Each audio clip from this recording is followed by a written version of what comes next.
The U.S. began imposing a blockade of ships going into and out of Iranian ports on Monday as President Trump upped the pressure on Tehran. We can't let a country blackmail or extort the world, because that's what they're doing. Here's a look at some of the equipment and forces in the region poised to carry out the blockade. First, there are more than 15 warships in the Middle East that could support the blockade in a variety of ways, from launching teams in helicopters to go take control of a ship, to driving up alongside vessels and forcing them to turn around.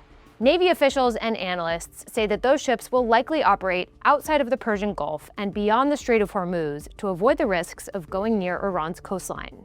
The USS Abraham Lincoln aircraft carrier has been operating in the Arabian Sea since the beginning of the war. It has a large flight deck and could easily be used as a base for aerial boardings, similar to how the USS Gerald R. Ford aircraft carrier was used to launch helicopters for tanker seizures near Venezuela.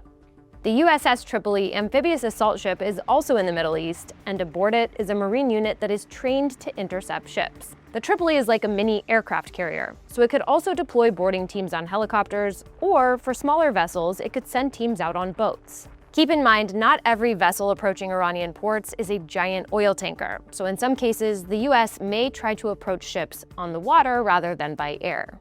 Then there are several guided missile destroyers in the region that have small flight decks and could be used to launch helicopters or small boats. Or they could be used to sail up to and marshal commercial vessels into a specific area to prevent them from moving. The US has other warships nearby too, and some, like submarines, are more secretive than others. So which US forces will play a role here?